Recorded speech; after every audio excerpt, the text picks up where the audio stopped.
Gaza में युद्ध के बीच मालदीव की मुइज़्ज़ू सरकार ने बड़ा फैसला लिया है। मालदीव सरकार ने ऐलान किया है कि वो अपनी सरहद में इजरायली नागरिकों की एंट्री पर बैन लगाएगा।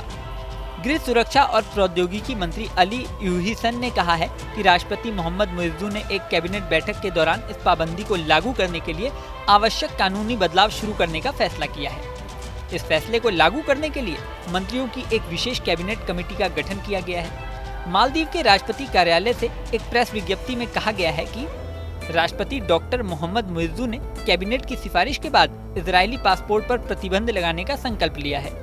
प्रेस विज्ञप्ति में कहा गया है, कैबिनेट के फैसले में इजरायली पासपोर्ट धारकों को मालदीव में प्रवेश से रोकने के लिए आवश्यक कानूनों में संशोधन करना और इन प्रयासों की निगरानी के लिए कैबिनेट सब कमेटी की स्थापना करना शामिल है।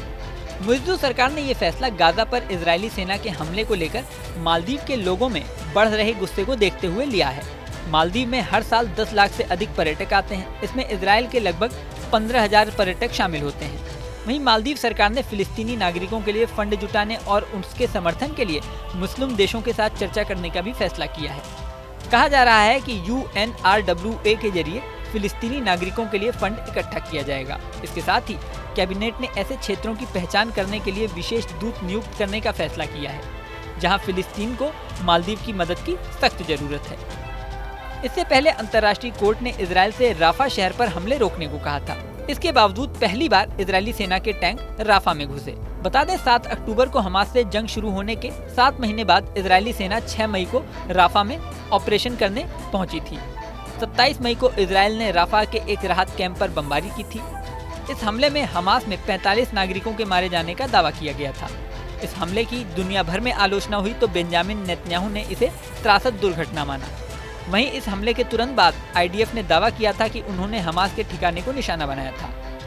इस हमले में IDF ने हमास के 2 टॉप कमांडर यासीन राबिया और खालिद नजर को मार गिराने का दावा किया। पिछले साल 7 अक्टूबर को हमास ने इजरायल पर 5,000 रॉकेट दागे थे।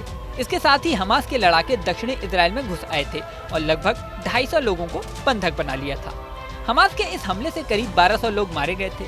इसके बाद इजरायल ने हमास के खिलाफ जंग शुरू कर दी थी। कुछ महीनों पहले इजरायल और हमास के बीच हुई सीज फायर डील में कई बंधकों को छोड़ भी दिया गया था, लेकिन अब दर्जनों बंधक हमास के कब्जे में हैं। इजरायल के प्रधानमंत्री नेतन्याहू का कहना है कि जब तक हमास का खात्मा नहीं होता तब तक जंग जारी रहेगी। मालदीव के गृह मंत्री अली यूहिसन ने रविवार को बताया कि कैबिनेट बैठक के दौरान इजरायली पासपोर्ट पर मालदीव में प्रतिबंध लगाने के लिए आवश्यक कानूनी संशोधन जल्द ही किए जाएंगे। कैबिनेट ने इस प्रक्रिया में तेजी लाने के लिए विशेष समिति का गठन किया है, जिसमें देश के सीनियर नेताओं और अफसरों को रखा गया है। इस वीडियो में फिलहाल इतना ही। बने रहिए न्यूज़ नेशन पर।